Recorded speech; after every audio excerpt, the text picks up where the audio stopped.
Welcome back to JawnZone. I'm Christopher Jawn, and Andre Kitchens is with us today again. How you doing, Andre? Yeah, doing pretty good, man. So the audio on my computer's not up to stuff right now, so I gotta use this headset like I'm a real commentator. Gotcha. Yeah, So is that one of your only jerseys there, the Dawkins jersey? yeah, I gotta say it is one of my own jerseys. For the most part, I haven't brought many jerseys, Uh, but I do plan on buying more.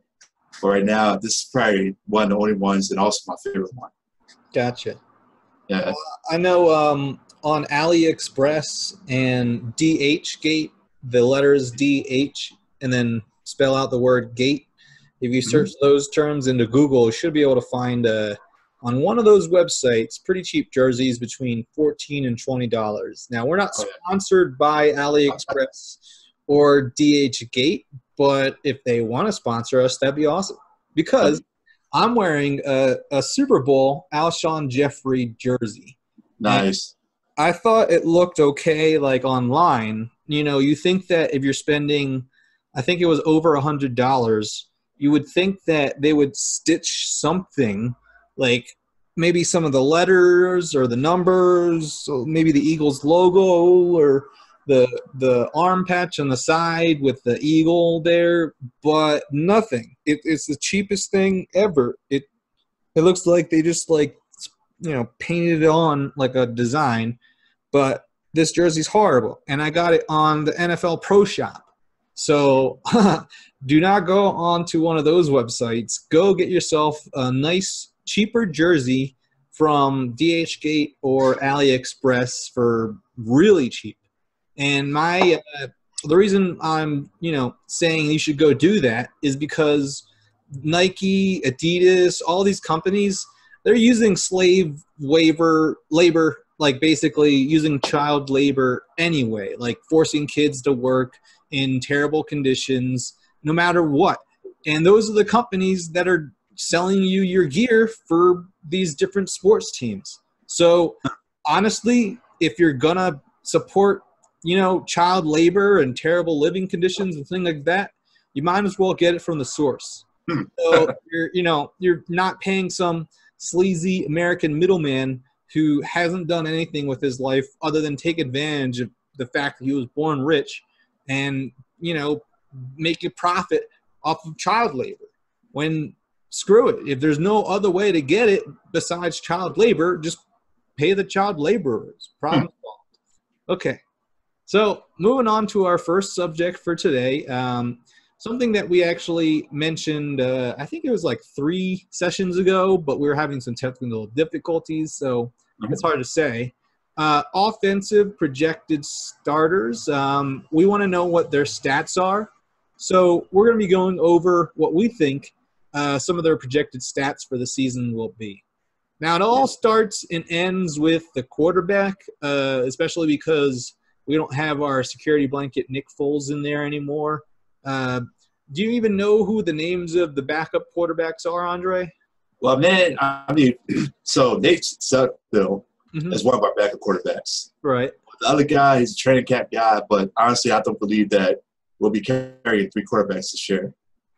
Yeah. Yeah. So we actually currently on the depth chart have 4.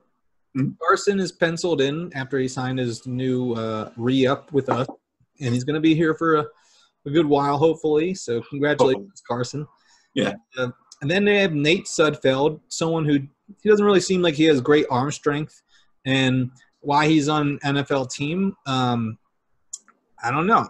When there's plenty of athletic guys, if you're going to sign a backup quarterback, he should be able to at least run the ball. Like if you have a guy who can't throw the ball far and he can't really run, then why is he on an NFL team? So I mean, sorry, Nate.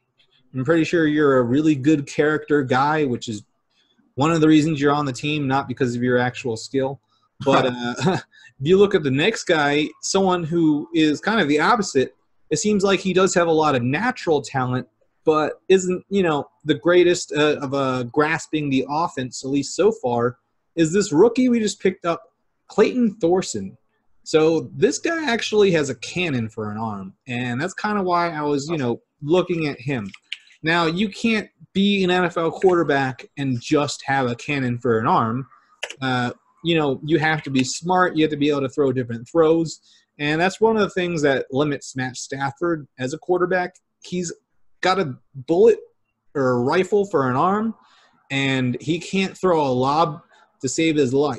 And he can't throw a fade to save his life because he's used to throwing darts, just straight line passes, and you need to be able to throw it different ways. So he's a good quarterback and he's smart, but that we need someone, at least on our team, to be able to make all of the throws and not just have a rifle.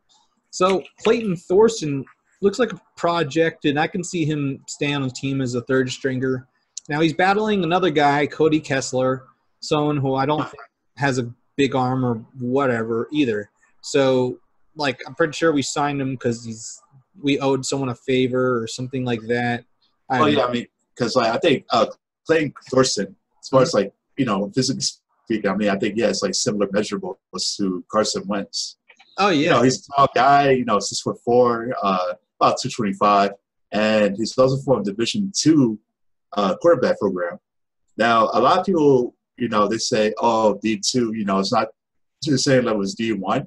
But one thing about D2 quarterbacks and other players is that they have more of a talent to develop. A lot of good quarterbacks coming out of college, they're really afforded the opportunity of having a great coach, having a great program, having other, 5-star players around them. Mm-hmm. But, when you get with a D2 quarterback is that you get it more fundamentally sound. And, I always talk about the fundamentals. And the fundamentals are very important when you talk about quarterback because the mechanics, besides all the other athletic measurements or what you will call that are the most important for a quarterback. So, our number one quarterback, Carson Wentz, is a D2 product, and they cut from sort of the same cloth. Northwestern, North Dakota, same region, if you want to call it that. But I think that Clay Thorson is a, pretty good quarterback that, I wouldn't say pretty good quarterback, but I'll say the roll of the dice on him would be very advantageous. Definitely. Yeah. So let's get back on schedule to our projected stats. Carson Wentz, what do you think he's going to pull up this year? And even give us how many starts do you think he's going to have this year? Well, so with Carson Wentz, this is actually one of the first training camps that we were going to where he's a starter, but he's also not injured. So he's going to really get a lot of time with that first team. And this is actually one of the first times that he has a legitimate deep threat in Sean Jackson. So, there's a lot of things that will, really determine what he does this year.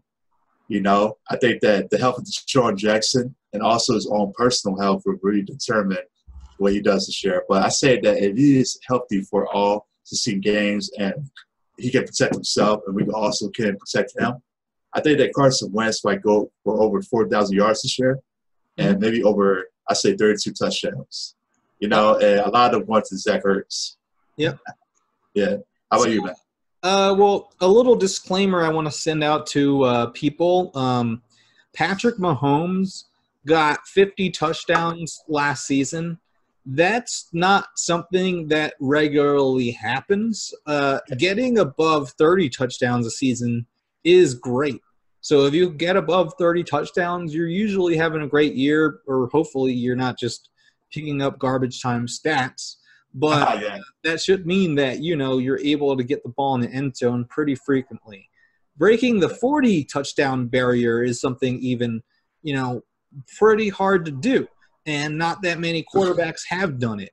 More quarterbacks have passed for over, 5,000 yards than quarterbacks have thrown for over 50 touchdowns. So, so it's not like something that can happen a lot. Patrick Mahomes is due for a big fall down to earth.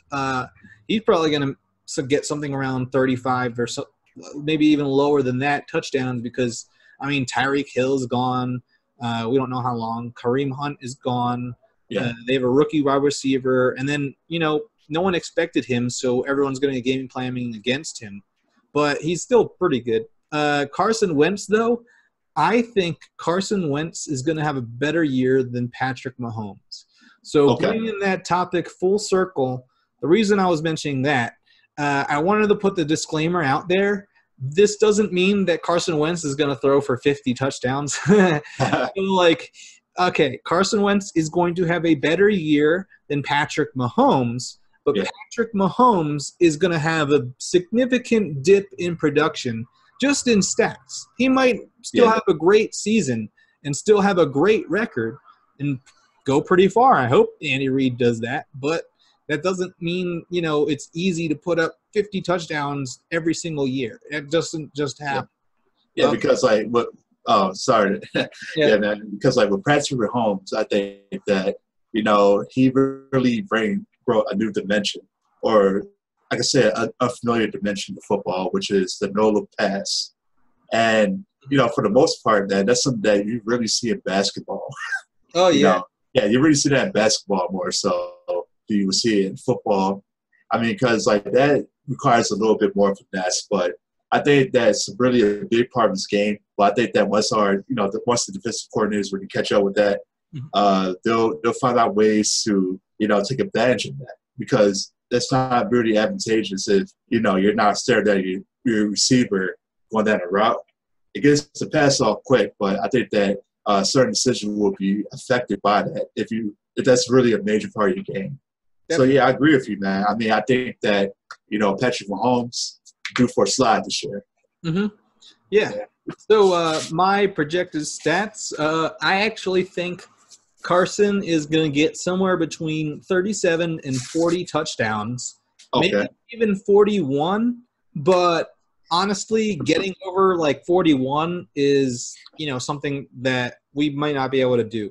Usually teams that do that have, such stacked receivers that their third wide receiver is a Pro Bowler. And Nelson Aguilar is not a Pro Bowler. Now, maybe next year that could be possible with J.J. Arcega-Whiteside becoming a bigger threat. And we use them more just because, I don't know, a lot of teams don't necessarily use their rookies immediately. Mm-hmm. So he might just be buried. But in terms of yards, I think he's going to put up a lot.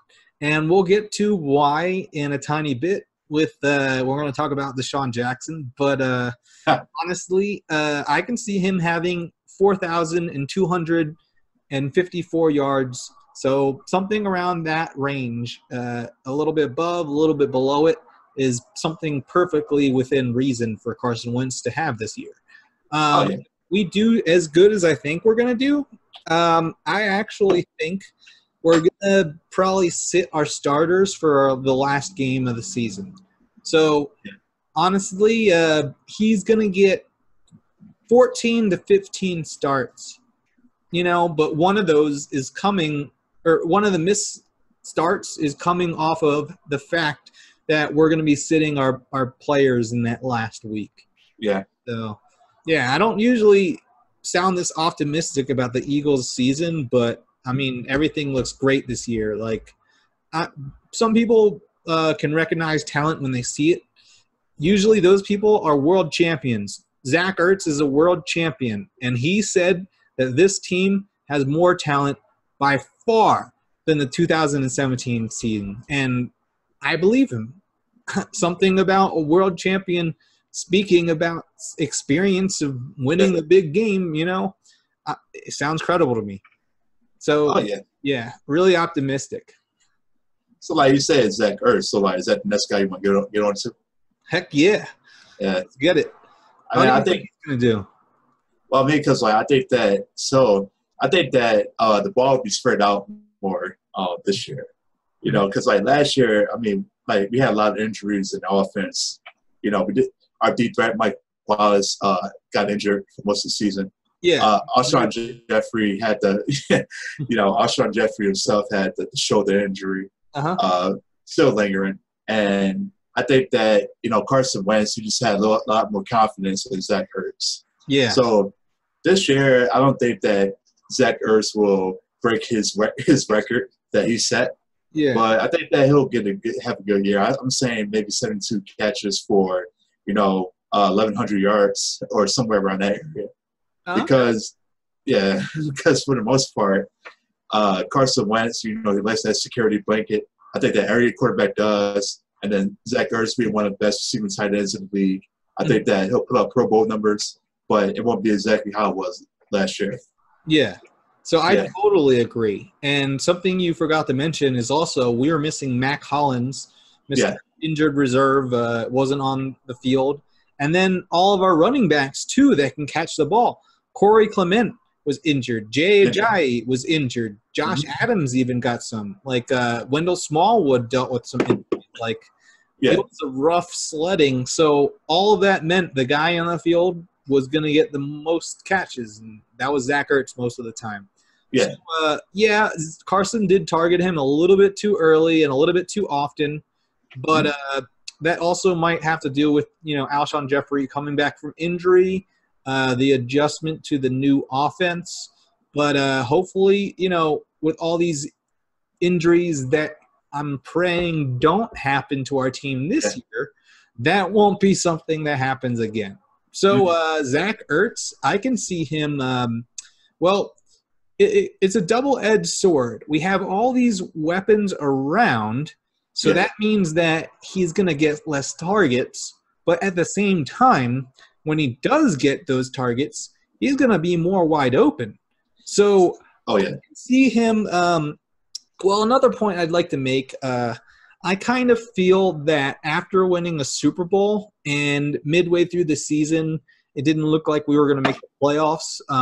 Carson Wentz and Zach Ertz were good enough friends that they were like, you know what, let's just try to get you like a record broken or something. So they specifically targeted the catch record and tried to break that instead of, winning games. But we ended up winning some games, especially when Nick Foles came back. So I see Zach Ertz. He has a lot less catches. I think he's going to have something around 71 catches. But I do think his yardage will be pretty high still. So around what you said, 1,100. I can see that easily, Carson Wentz is going to get that 42K easily, or 4.2K.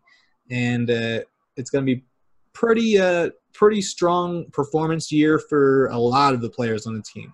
Yeah, because like with especially, and I keep saying DeSean Jackson, but without really just like taking the top off defense, I think that teams are not going to play their safeties up as much. And then we also had another deep threat. I mean, he's a sleeper. I mean, I'm calling him that because all the spotlight is on DeSean Jackson, but I think Mac Hollins will even take a little top off defense, because like he got the wheels, man. I think that so we definitely got some speed on this offense for the first time in years, man. And I'm really excited about that. Yeah. So we've been dancing around the subject. I can't hold back my excitement anymore. We're talking about DeSean Jackson now. Yes. So, oh my God, let me just talk about everybody talking about him. When he left us for the first time, I mean, he didn't leave us. We cut him, and it was terrible. LaShawn McCoy was one of the biggest people saying, hey, I used to have all these open lanes because the safeties had to respect his deep threat. When you go look at all the receivers since the time he's been in the league, all of them having the amount of 40-plus yards in a catch, he has almost double what everyone else has. And it's not even close. He is such a threat. If he gets behind you, you might as well stop running. It's over. It's hard to describe how fast he is, but more than that, just the quickness. Now, he was taught by Jerry Rice, he said, and he said Jerry Rice told him to maintain, a speed, and then when the ball is released, then you take off. And then you just burn your player, and honestly, he keeps on tricking guys, even in the seasons that he had in, Tampa Bay and with the foreskins and terrible quarterbacking and bad offenses and all these other things. He was still a burner and still so dangerous, opening the lanes for Zach Ertz, opening the lanes for Alshon Jeffrey, opening the lanes for our running backs. You have to respect him. If he gets past you, it's over. So Yeah, because like I always had this like philosophy that there are 3 different wide receivers, man. Mm-hmm. You know, there might be more, but this is how to define it, man. You got the hammer, you got the sword, you got the dagger. The hammer is a physical guy. I say, like, he's going to go up for the ball, and he's going to fight for it, and he has the size to do that. That would be Alshon Jeffrey. Mm-hmm. I say, like, the sword will be like Antonio Brown, who has like a combination of speed, but also hands and agility. I mean, so he's the sword. He's sleek, but he's also strong. Yep. You know, even though he's not the best guy in the league. And then you got the dagger. I say, Deshaun Jackson is that dagger. Deshaun Jackson is a guy that he's not going to pile up a bunch of catches over, you know, the course of the season or course of the game. Mm-hmm. But when he gets that one catch, he's going to hit you in the back. He's going to hit you where it counts, and that's deep. I mean, and that's going to really change the whole entire philosophy of your defense. Mm-hmm. So Deshaun Jackson is definitely the dagger that we have on our team. Yeah. How many yards do you think he's going to get? I mean, Deshaun Jackson, so, like, I don't see him as a volume wide receiver. I just see him as, like, another component of the offense that's really going to, you know, determine the dynamics of our offense, of our running game and of our short passing game and even our deep passing game. So, I mean, I see Deshaun Jackson as maybe having, I say less than 1,000 yards, like maybe somewhere around like 850, 900. Yeah, so – and it's not because that he doesn't have the ability to go over 1,000, but it's just that he, for the most part, will be our psychological warfare against the opponent where, you know, like, might not target him because a lot of people have to watch him because of speed. Mm-hmm. But I think that, you know, his effectiveness is mostly determined by him running those fly routes or running those deep drag routes and taking the top off defense and really just, like, being that for us, you know, changing the whole entire dynamic of the defensive secondary. So I'll say 800, 900 yards this year. Okay. Yeah. How about you? I actually have him going a lot higher than that, and I'll tell you why. One, he's been in such bad offenses, not just like with the quarterback, but scheme-wise for years now. And he's still been, you know, a really good deep threat. He hasn't lost his speed at all. Now he's coming back into one of these most potent offensives of the league, a team that has been missing this one piece for so long. And Carson Wentz is such a good quarterback that he's going to be able to get him the ball consistently. And the most final crucial part, I can see a bunch of teams – they just sleep on him. Like, you know what I mean? People think that he might be washed up because they don't pay attention to the league close enough. Like, I actually, now that I think about it, there's probably a lot of ownership, GMs, coaches that don't pay attention to what's going on around the rest of the league. So they might think, oh, this is, you know, Deshaun Jackson, old guy. He hasn't been good in years. It's like, okay, dude, you just, like, you sleep on him, especially some of these, like, new cornerbacks. How do you train a new quarterback? Hey, dude, don't let this guy get behind you. The guy's going to be like, oh, okay, yeah, I'm used to fast guys. It's like, no. You're not used to this kind of fast. Like, you really need to stay behind him. He's like, oh, that's stupid. How am I going to stop the running back? It's like, fuck the running back. You need to stay behind Deshaun Jackson or he's going to kill us. There's going to be a couple games he might take over, you know, 150 yards, 190 yards, maybe even 200.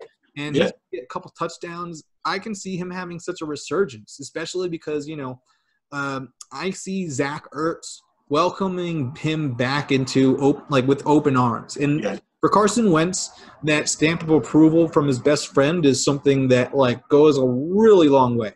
I don't know if he necessarily has that as well as, you know, Alshon Jeffrey, because whenever Alshon's in there, you know, he was great. And we'll talk about him in a second. But Alshon, he makes these circus catches and almost impossible catches to be made, like contorts his body, goes up and gets it. And that was before Deshaun Jackson was taking like 3 or 4 defenders away from him. So now the middle of the field is going to be wide open for just, you know, Alshon to just eat. Like Yeah. it's so funny. Like the Cowgirls, they're down 30-0, and then Ezekiel Elliott scores a touchdown, and then you see him doing that like Yeah. cereal bowl, scooping in. Yeah, yeah. What are you doing? Like you eating now? Okay, we're actually gonna eat this year, and we have championship ring to back it. So yeah, he's gonna get. I think he's gonna get 1,300 yards. Maybe a little even above that. And I can see him getting around 9 touchdowns. Oh, I see. Mm-hmm. Yeah. Yeah, because like, we look at optimistically, hell yeah. Because like, I mean, maybe this resurgence could be similar to something like a Randy Moss. Yeah. Where he went out to Oakland, and we thought, oh man, he's done. I mean, but then he actually got a good, consistent quarterback, and he broke records. So like, I'm hoping for that too. Yeah. I mean, I try to be realistic, but like, hell yeah. I mean, I'm definitely hoping for that. Yeah. I mean, you got to keep in mind who we have as a head coach, like one of the great offensive minds of our time right now. And it's so underspoken. Like he demolished Bill Belichick's defense in a Super Bowl. Yeah. Like, how unfathomable is that? Whenever the Giants beat them in the Super Bowl, they didn't just like destroy that defense, shred it apart. You know what I mean? Like butter. Like we cut through them. Like no matter what, they couldn't stop us. And then look at like what's his name? That guy in the Rams, Sean McVay. Oh, he's the best mind. We had to hire every one of his like fanboys, but like he only gets 3 points in the Super Bowl. And then when the Giants beat them, I think they got like 17 in one, and then like 24 in another. We almost like doubled those scores. Oh yeah, man. And then but also like if you look at the greatest show on turf, they couldn't beat them. And then even when Bill Belichick was the defensive coordinator on the Giants, going against Jim Kelly and the Buffalo Bills with the K-gun offense, like that offense got stifled. You know what I mean? So like this is arguably one of the greatest defensive minds in our generation, and our coach just took it to him in the biggest game of anyone's life, and just like he made him look like a fool. So like not just that, but like we beat the number 1 ranked defenses in the past 2 years. The Vikings in the NFC Championship game, and then the Bears in the playoffs. Like the playoffs, all these things that I just talked about. Like talking about, is this Philadelphia Eagles that we're talking about? Like I'm still like having nightmares from Chip Kelly when we wouldn't sniff the playoffs for shit.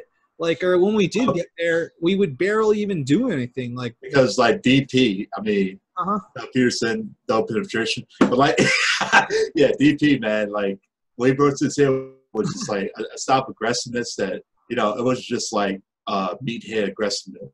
Oh yeah, it's more so like look, the statistics favor this, right?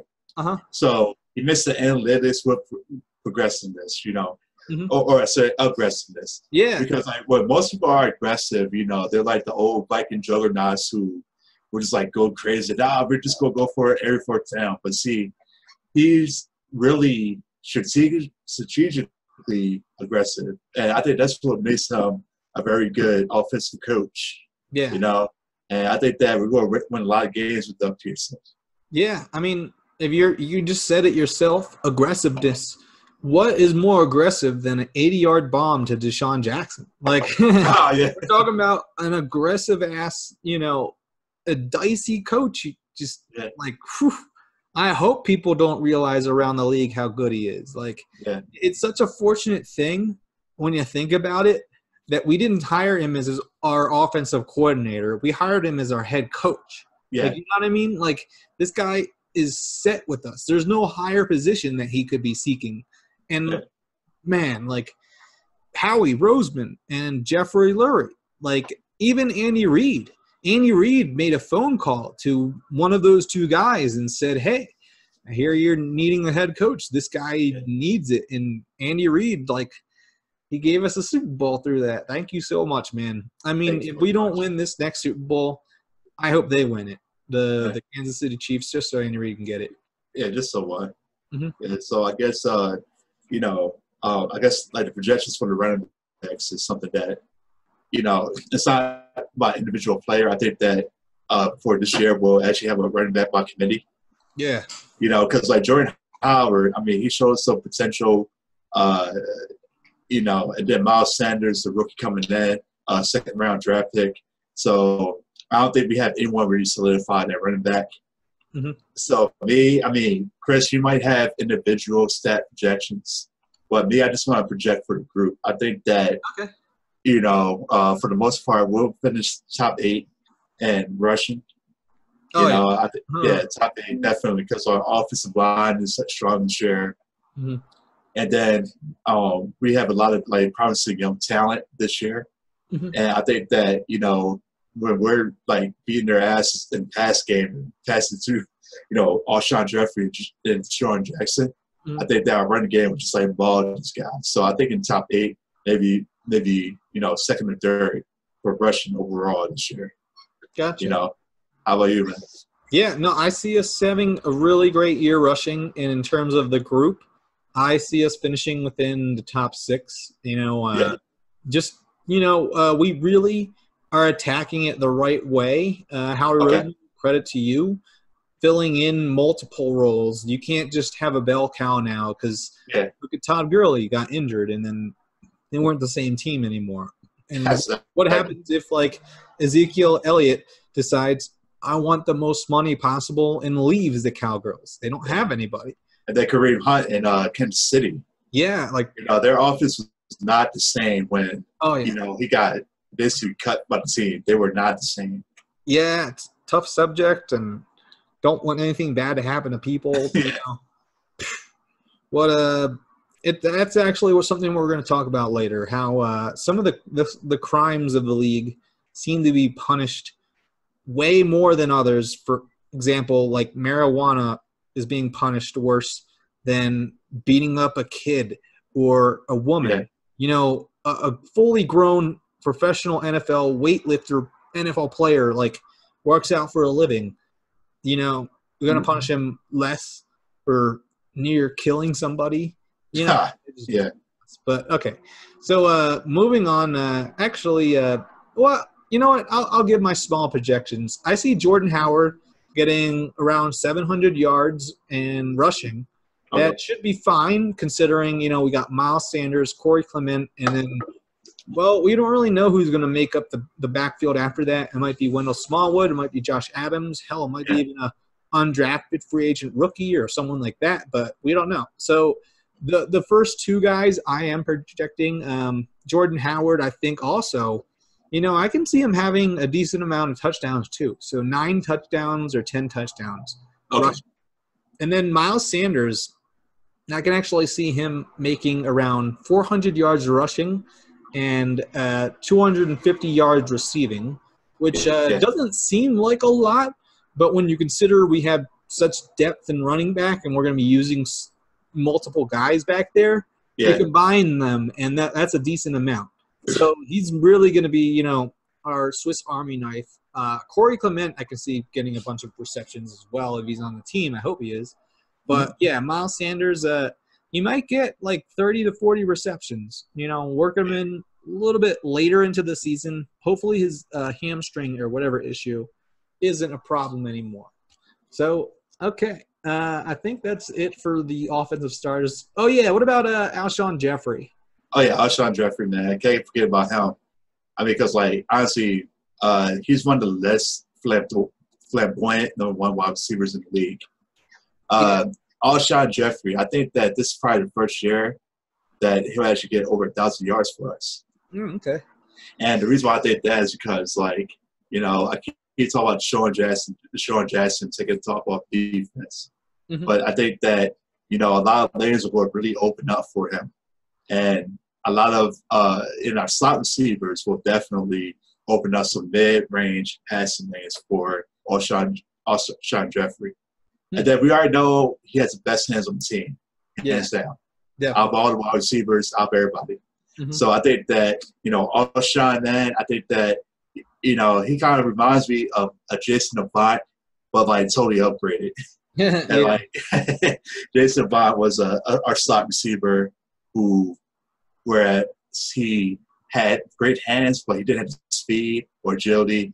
But he had great hands, and like he was always a possession receiver. So I'm seeing Alshon as like maybe the lead receiver on this team this year, and that's why I see it as. Oh, okay. Well, I see Deshaun getting a Oh little yeah, bit more than him, but I think he's going to break 1,000 yards, so he'll get between 1,000 and 1,100.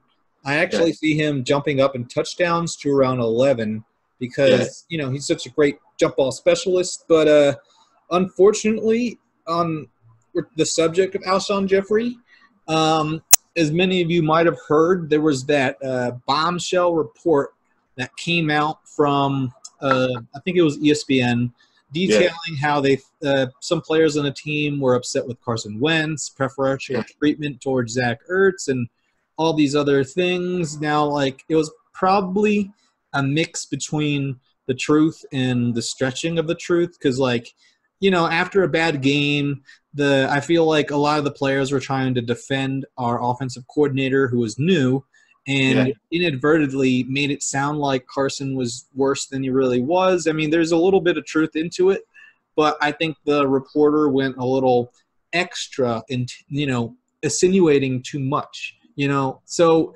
even though I think that's what happened to team officials and to Carson Wentz and to Zach Ertz, I mean, I can see Carson and Zach going in and saying, we think it's Alshon, and also we don't want him on the team for that much longer. So, unfortunately, that has already happened, and I think Alshon is, like I said, unfortunately on his way out. I don't want it to happen, but when you especially consider how we drafted J.J. Arcega-Whiteside, who looks like a similar type of player, jump ball specialist. Yeah, similar build. Yeah, exactly. So I can see us moving on, and claiming it was a salary dump thing. But I don't want that to happen because, I mean, if that is like the worst thing he does, like that's still really soft for compared to what wide receivers have been known to do to their quarterbacks and to their teams and stuff like that. Like, shit, look at Antonio Brown and then even T.O. This all these players, like, exactly. Like, it's like crazy. Like, those players are like literally fighting people. Sometimes they're even fighting inanimate objects and like losing. Like, so like, exactly. So Jarvis Landry. I mean, a couple guys like that. Alshon is one of the last great wide receivers to really show up in the Super Bowl and when you win. You know what I mean? So usually the greatest of the wide receivers are on the losing side. Julio Jones lost. Larry Fitzgerald lost. You know what I mean? Yeah. The best of the best. At least nowadays. That kind of started back with when Jerry Rice was on the Raiders and they lost. I mean, I'm pretty sure he wasn't used to losing. Nah. But we had him and Tim Brown. So, like, we had T.O., we lost. It just seems to work out. I mean, that's the way it is in the league now, man. It's like, the diva wide receiver, nobody wins with a diva wide receiver anymore. Yeah, I think the last like diva wide receiver that anyone went with was Keyshawn Johnson. I was actually going to say that. You stole the words. Wow. I got you, man. Because like fucking, and then you had a diva wide receiver, but I think that only worked out. Mm-hmm. And they traded for him. A diva quarterback. Yeah, because didn't they trade for him that season? So like. He wasn't on the team long enough to destroy it. But after that, they were good. Now, the best example of that is actually look at what they called the killer bees on the Steelers. Killer bees. We were actually thinking about making a portion of an episode. We'll probably do it down the line about what exactly happened and what's going on with that wide receiver room. Because, like, they have the craziest of people that go through there. Martavius Bryant, Plaxico Burress, who shot himself in the leg. Like, you know what I mean? Like, everyone after Hines Ward just went crazy. Santonio Holmes, like, he wanted out of there to get more, cash and money. I mean, Mike Wallace. Same thing. Mike Wallace wanted out of there. I mean, I think Martavius. Oh, yeah, I said that. Martavius. Yeah, Antonio Bryan or some shit. Yeah. And, like, I don't know what it is. Like, is it a curse? Like, is it just that they drag wide receivers well?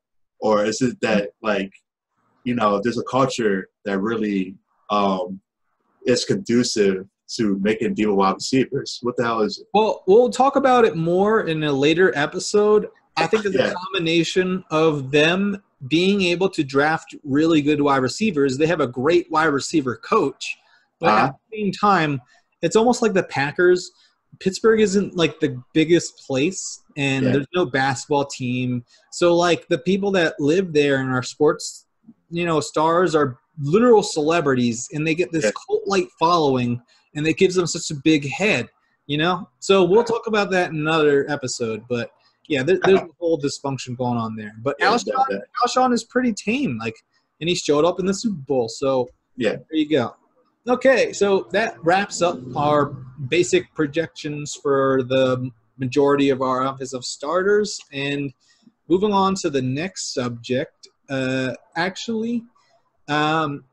this one is a little longer, so we'll get into it right away. The lockout that we mentioned, I think 2 episodes, or even the strike. If the owners are responsible for saying we're stopping all play, that's a lockout. If the players say we're not playing, that's a strike. So I think it's going to come to a strike, but both sides arguably have their reasons of why they would want to pull this measure. Oh, yeah. So let's start with the owners. How about you, Andre? What do you feel the owners would possibly want to have a lockout? Well, because look, the way I see it is that the league is consistently growing every year. Mm-hmm. I say the league is consistently growing, and a lot of people would say, "Oh, look, there's a decline in television ratings and things like that," but that's not really representative of the overall health of the league. Mm-hmm. The NFL and with the new technology you have out now with streaming, and you have new fantasy sports betting, and you have so many outlets, so many platforms to put the NFL on. I think the owners are actually seeing that. And what they want to do is that they want to come to a point where it's look, we got to stay ahead of the curve. So, you have Amazon and you have Hulu streaming NFL games now. Mm-hmm. And, what the owners want to do to keep their business going is that they really want to be in control when you talk about, those different contracts, because these are not traditional TV contracts. Mm-hmm. Because in a traditional TV contract, I mean, you're not talking about streaming a game or having a game be able to be replayed indefinitely on a platform. Mm-hmm. So basically, the reason why they want to, come to the bargaining table again is because, 1, they want to discuss these streaming contracts and the TV contracts, and 2, I mean, they want to maintain their power and control over the players, and they don't want to get to a point where, the players themselves have as much control over this as in other leagues like the NBA, the NHL, and baseball. Yep. What do you think, Matt? Oh, well, didn't you also say something about the quarterback salaries too earlier? Yeah. In fact, that's what reminded about that. So, the quarterback salaries, I think that a lot of these teams, what they want to do is that they want to keep their team, violent, and they also don't want this quarterback situation to get out of control. I mean, for instance, 5 years ago, just 5 years ago, I'm saying, quarterback salaries, if you were making $20 million per year as a quarterback, you're the cream of the crop, top 3. But now the new salaries are getting to the $30 million range. So you're saying a 50% increase over 5 years. And, what does it come to, man? Where, what point does it come to where these quarterbacks are commanding such high salaries that it could possibly endanger the league if a significant change isn't made to salary cap? Yeah. So whereas, you got the $40 million quarterback, and then everybody else in the offense just a 5th round draft pick. Mm-hmm. I totally agree, and in that the owners have these concerns. Now, are they totally valid?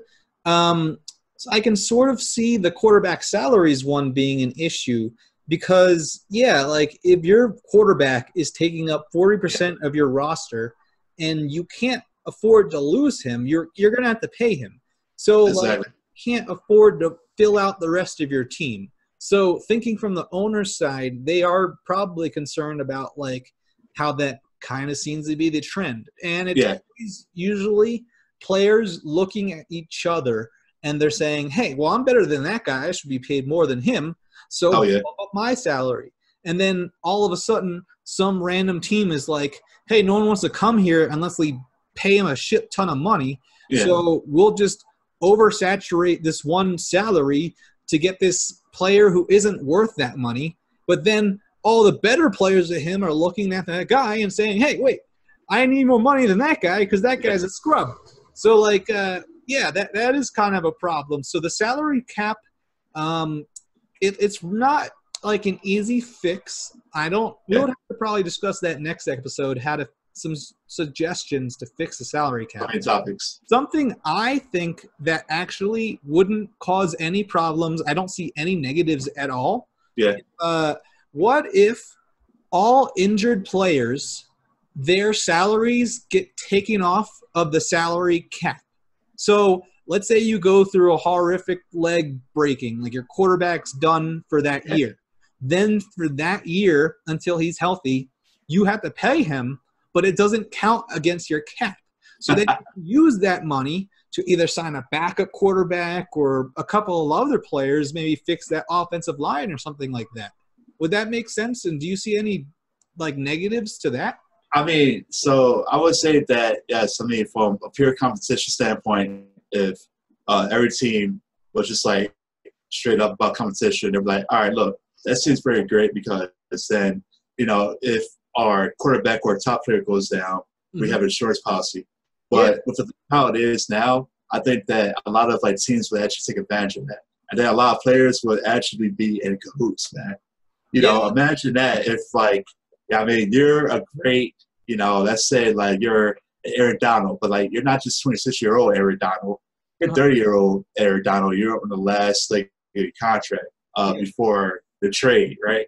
And like let's just say that, okay, look, I'm looking to go to a new team this year who will pay me a higher money than the team I'm with right now. So I can see, you know, as a business move, you know, you would rather just be like, all right, you'll talk to a couple of teams and they'll take advantage of that. They'll be like, all right, look, put one of your big salary cap players down, I'll salary your team, and then I'll go to the team. So I think that will really like mess up the competition, you know, because I think that the reason why the league has it stays competitive because they have practices, whereas, you know, players will have to stay on a team or if they don't have an incentive to go to another team, they're very good.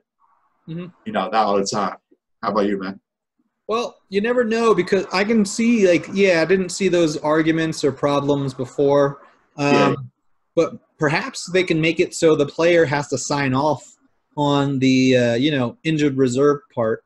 And as well, a lot of these contracts are set up so that he doesn't get a certain salary bonus unless he gets 10 sacks. And if he were put on injured reserve, he wouldn't be able to make that bonus, so he wouldn't be paid that money. So that definitely wouldn't be an issue in that regard, but I can see problems like you just said.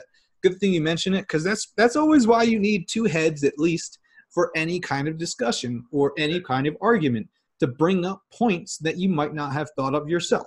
And being a college professor, you have to be able to take other people's like either criticism or just other viewpoints. So in the classroom, if someone says something and it seems like I might be off about something, the last thing you want to do is give people the wrong information. So that's a great thing you just did.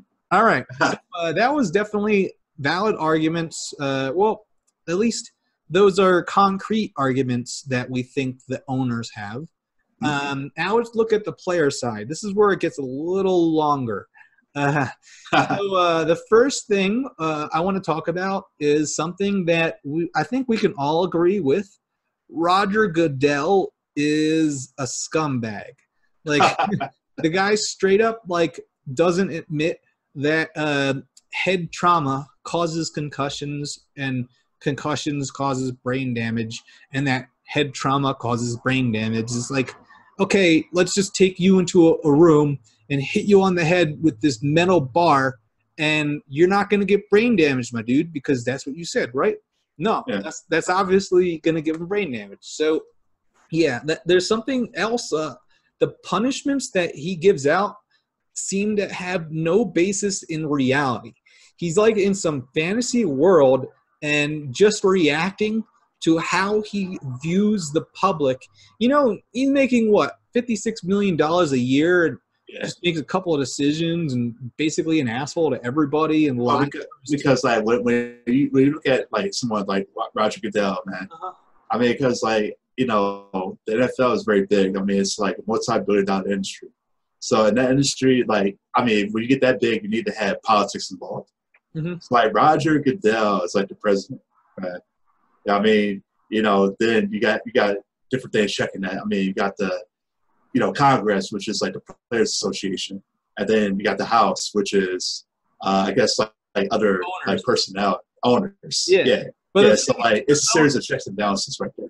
Not really, though. So that's my other thing. There are supposed checks and balances. Yeah. It's as if, you know, the president, Roger Goodell, doesn't have to be checked or balances. So whenever it comes to punishment for things, for what I was talking about before, when it comes to punishing like women beaters or child beaters versus marijuana users, not like distributors or people who are like shoving marijuana down kids' throats, like people who are just using it medically are being punished more by Roger Goodell than people who beat up their wives and children. And that is just the crux of the problem. He has no checks and balances. He is the judge, jury, and executioner. They literally, that's why they go to court, because they're saying, hey, we don't have any checks and balances whatsoever for him to make all these arbitrary decisions that aren't consistent with each other whatsoever. So that's why, you know, Ray Rice got his suspension reduced, because it was like almost illegal in the amount of time that he got suspended. Not that it was a problem. He definitely deserved to be suspended that amount of time, but it's because Roger Goodell just at a whim was like, I'm only going to suspend you like 1 game. And then when the public outcry came, he's like, oh, I'm going to make it like 6 games or something like that. And that goes against the rules. But like, who was the check and balance for him? The reason he got away with it is because there was no check and balances. And it took an actual like federal judge to step in and say, you're not following your own rules, Roger Goodell. You legally can't do this. Well, because like Roger Goodell, his responses aren't proportionate to, y'all saying the PR fallout of the situation. Yes, he doesn't care at all. And that's what I said, his decisions aren't based in reality. He's a super millionaire in that he's not eating in the same restaurants as you and I. He's not going out to dinner and hanging in bully alleys or doing whatever normal people do that don't have these super millions of dollars. So he's so disassociated from regular reality, he doesn't know how people are going to respond to these things. So that's why you get these outlandish like decisions, like Josh Gordon suspended the entire 2 years or something. Oh, Ray Rice, you beat your wife 1 year or one game, like 1 game, and it was on camera. They saw it, like they saw it was on camera, and he got suspended 1 game. So like that is one of the huge issues the players are having problems with. And now, at the point where Roger Goodell even went in and started messing with ownership, so I'm pretty sure like the Saints didn't like how he picked apart their team, where he punished players who didn't know they were breaking rules instead of just punishing coaches. So these coaches were repeatedly told by the league, hey, you can't do these bounties or say these speeches or whatever like that. The coaches didn't inform their players this. And that didn't seem like any kind of justifiable reason for Roger Goodell. So he suspended all these players and ruined that team. Because like you gotta understand, like I think that was a very big political sticking point for Roger Goodell at the time. Yeah. Because like when he did that with the coaches on the Saints, like that was a big time when like bullying and really a lot of cyberbullying was being highlighted. plus head trauma. They want to seem like they're safe. You know what I mean? They want to seem like they're safe. But like, that's the reason why he had that really big response, because one, bullying and then bounty hunting and head trauma were sort of all connected. So whereas like, there was a culture inside the locker room with the bounty gate, where it's like, look, if you don't do what the coach tells you and basically like aim to name, then you're an outsider. And like you will be bullied for by the rest of the team. And then, with then on top of that, with head trauma becoming like more highlighted in the NFL, Roger Goodell, like he, as a politician, he had to address that, which was screamed out the most. And that's what it really was at the time that, he laid down those punishments. Yep. Well, even I know Robert Kraft was so upset. You remember that letter he wrote about Roger Goodell, how he was betrayed by him and lied by him about the Tom Brady Deflategate suspension.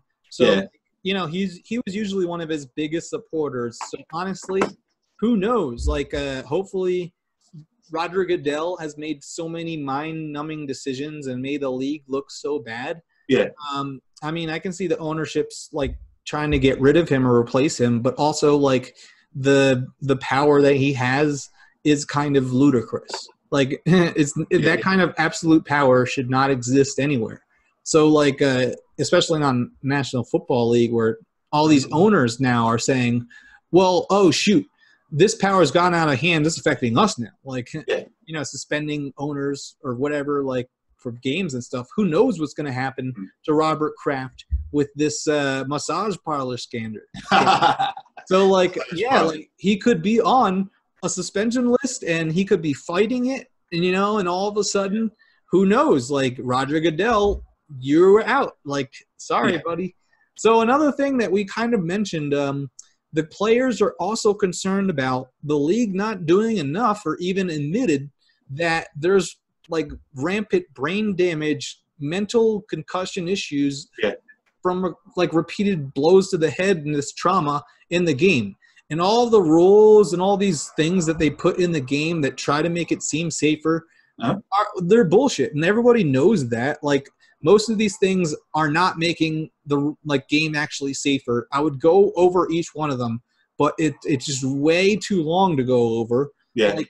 Like I mean, just for instance, like the whole telling a person that they can't like finish their tackle if the quarterback like 0.0001 seconds had released the ball before you hit him.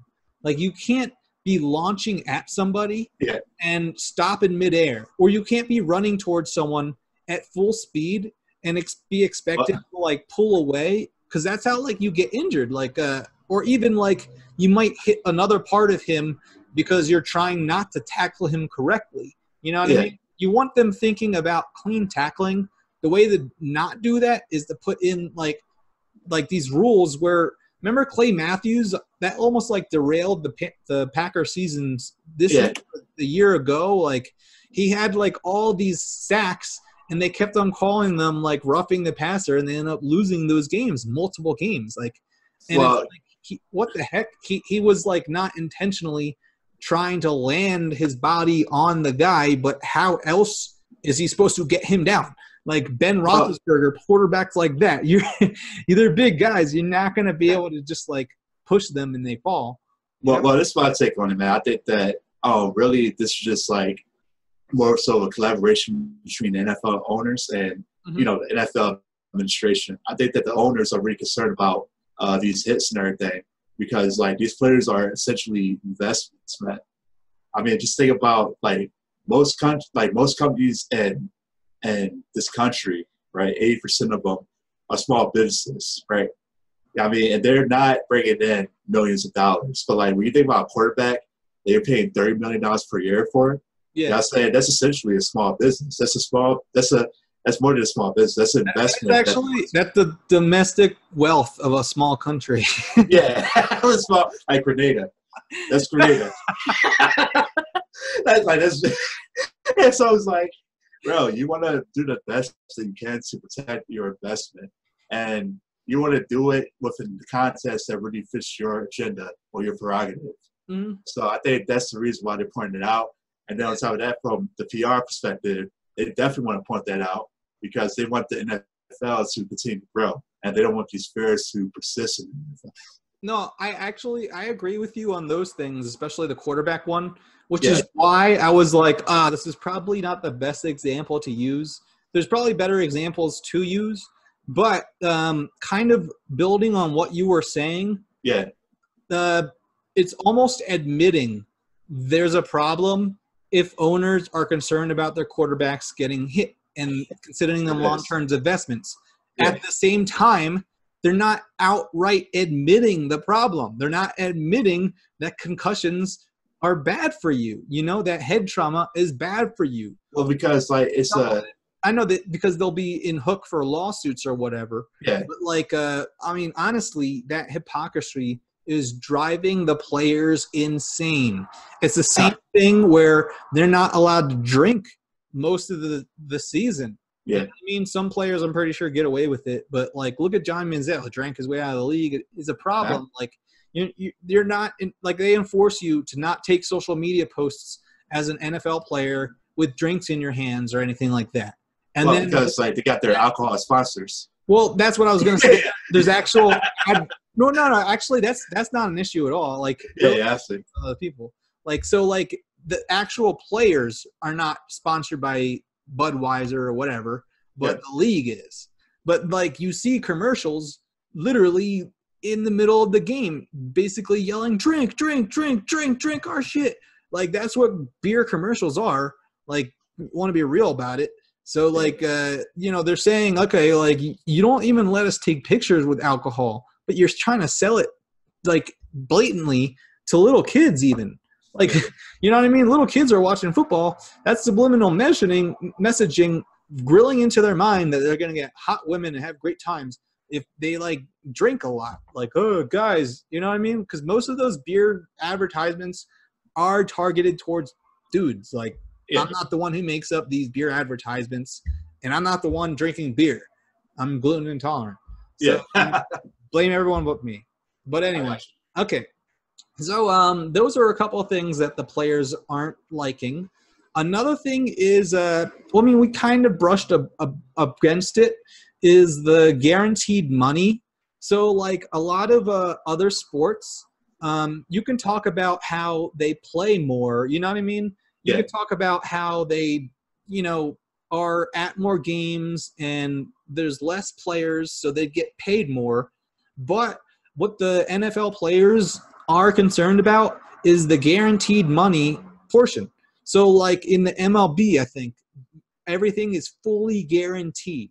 Yeah. You can, trip on the first day of practice or training or whatever and break every bone in your body, never be able to play again. All of that money is going towards you.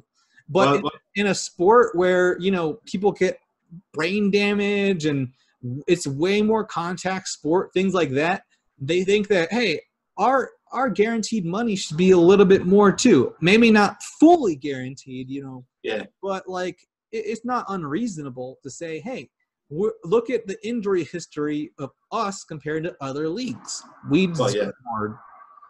Yeah, because like with the MLB, man, I mean, the MLB is such a binary sport where, the reason why they get these players these incentives and all that, because like, I mean, plainly, if you talk about specialized positions, only two positions where you mad, pitcher and batter. I'm saying outfielders, I mean, come on, man. Like anybody who's like even the least bit athletic can fucking catch a ball with a hand. Yeah.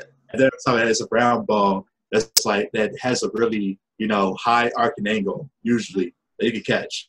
Yeah. And like, that's not really a special skill. But there's no defense involved. You're not, like, stopping them from hitting a home run by jumping 50 feet in the air. You know what I mean? Yeah. The ball's hitting a home run. 9 out of 10 times, it's going to be a home run. Barring some unforeseen jumping up against, like, the pole or whatever and trying to catch it. Yeah, it is exactly. Then on top of that, you have layers of catchers, bro. Mm-hmm. It's like, all right, you got the infielders, you got the midfielders, you got the outfielders, right? And so it's like, all right, look, man, it's not like, you're going for a pass as wide receiver and you're catching the ball from, from beginning of the field to the end. Nah, it's like, all right, that's just going too far. I'll just ignore that until, a guy that's farther down the field catches that. So, that's not really specialized. Only two specialized positions in MLB are catcher and batter. Yeah. Or whatever the hell you want to call that. Yeah, even the pitcher. Because, not to mention, you go up to an outfielder and you're like, hey, tell me a play call. He's going to be like, what? Yeah. He's like, tell me one of the complicated play designs that your team came up with. And he's going to be like, what are you talking about? What are you talking about, though? I just stand out here. I stand. That's what I do. If you want me to do something else, you're in the wrong sport. So, if football, they're demanding that these players memorize a whole fucking book, and then some. And then, it's so competitive, they should at least pay these guys a little bit more. So, another issue on that subject of money is not that they want more money because other leagues are paying their players more, but rather because other players in other leagues are getting a bigger piece of the pie that they generate. So, if you look at the percentage of all NFL players and their salaries, there's a nice boost. But if you look at all the billionaire owners and their salaries boost, it's gone up by, at least 10 times more than the people who are actually breaking their backs and don't know if they're not going to be able to play again because of an injury.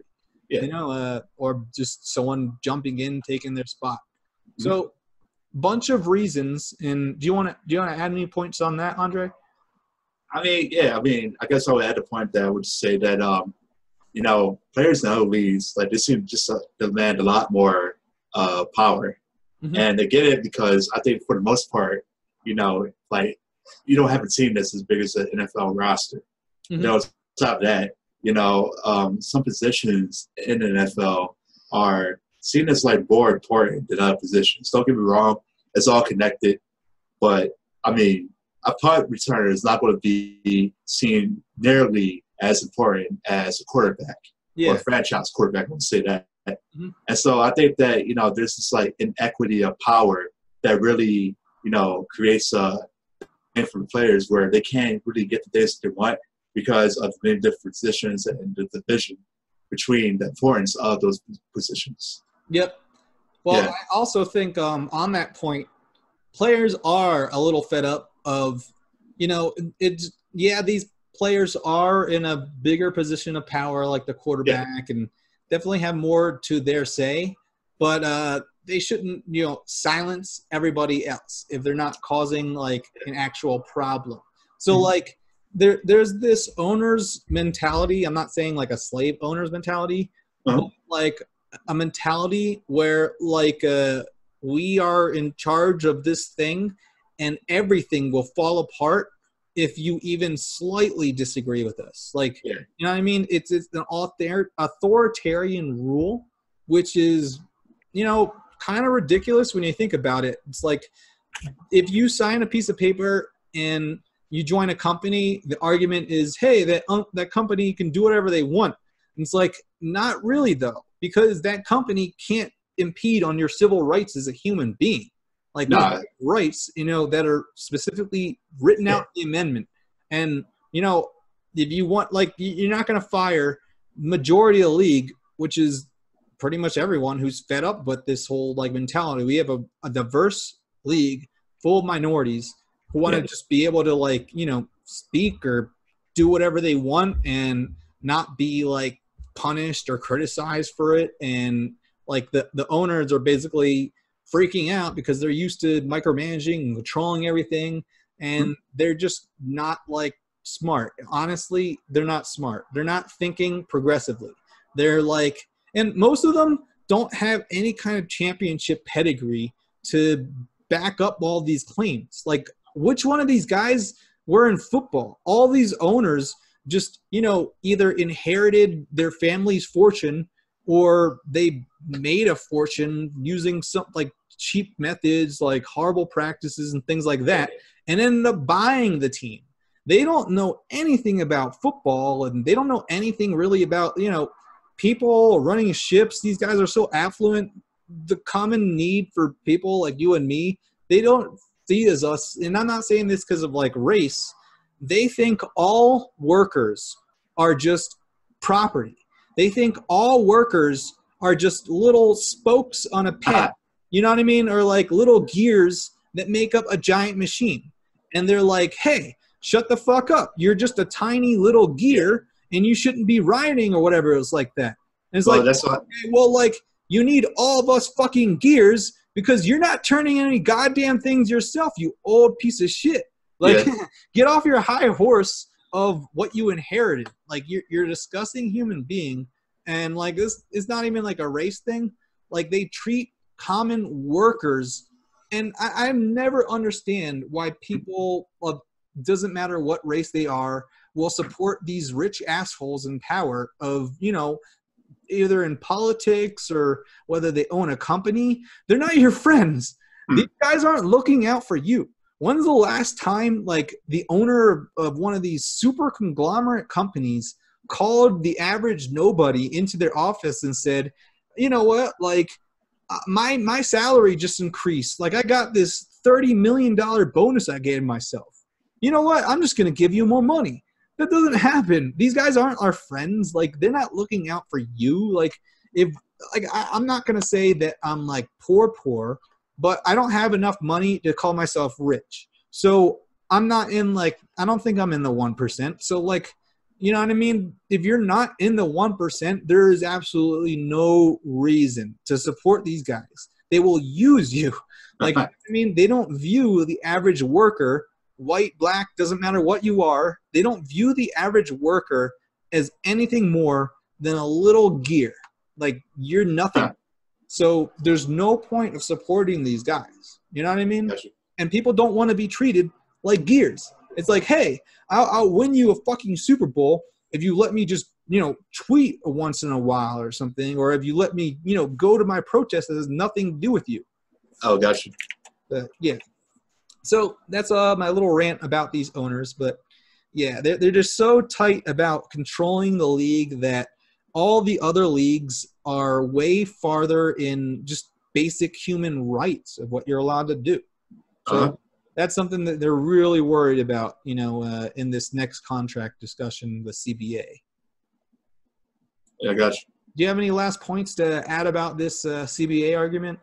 Well, I mean, the only last points that I do have to add about is that, you know, the CBA is like really, or what's happening right now is very reflective of, I mean, I guess I would say what's happening in the workplace in America, where a lot of people, you know, they're not really in positions of power, or they're not really in a position to negotiate their own destiny or future and work for another company. Mm-hmm. But I mean, I guess, like, you know, I mean, that's not really deeper than just, like, you know, the last bits of our discussion right here. Yeah. And yeah, that has its own discussion. Yeah, definitely. Maybe we'll talk about that some other time. But yeah, like, we just wanted to reiterate, you know what I mean? Like, there are racist owners, I'm sure, but, like, we think, you know, there's huge problems that need to be solved regardless of race too. Like, it's just in this league. Now, obviously, race is a big issue, and we don't want to, like, condone any racist or anything like that. So, Gotcha. you know what I mean? We're not calling anybody a problem, but, like, this is a problem, this situation. All right. So, one last little subject. We actually wanted to talk about steroids. So, a little bit of a controversial subject, or does it have to be? So, my argument for steroids, it's not what you might think. So, let's say you're, well, Alex Smith, or actually Kevin Durant. You're Kevin Durant, and you just tore your Achilles. And that's one of the hardest places of your body for blood to reach. It's really far away from your heart, and the veins and arteries there are so small, blood doesn't circulate well. So when you get past the age of 30, coming back from that kind of injury is really, really hard, especially for the first couple of years, which is why it's so hard, because, like, you don't have years after that to recuperate. But anyway, so what if there was an alternative to just surgically repairing it and then just waiting.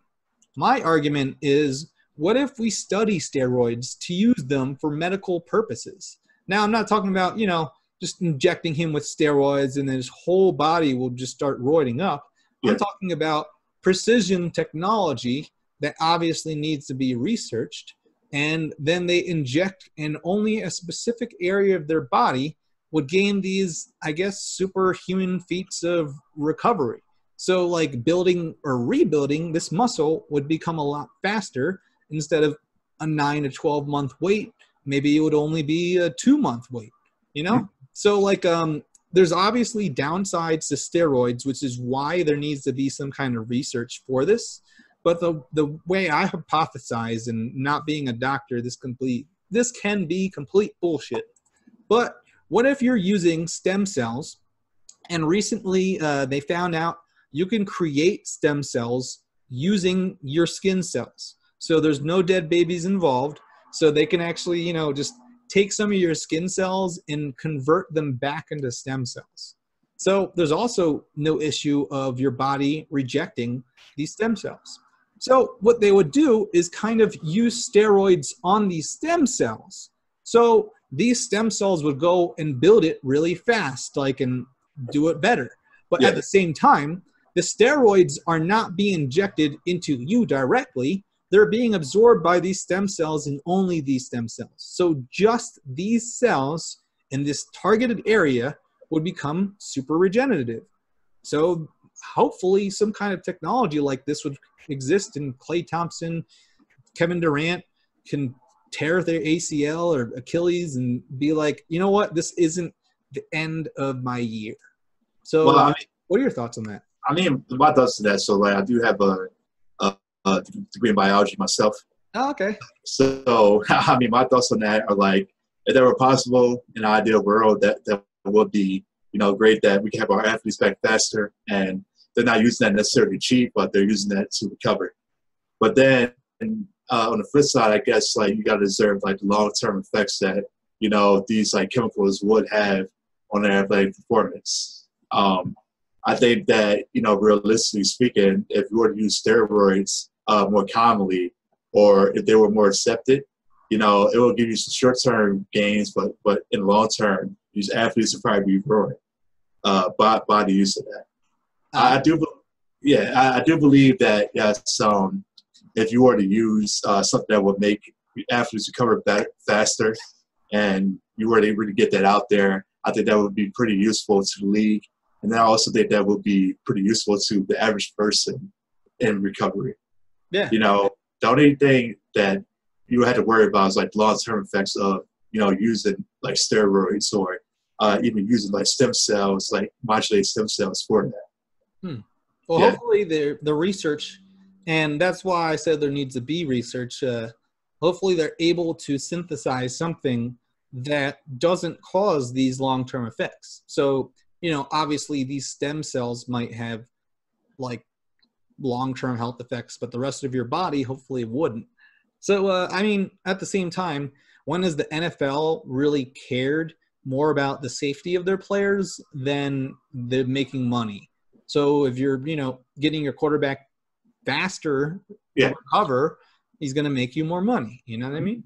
So, they used to give people I think they were chewing tar or tobacco or whatever when they're playing sports and stuff.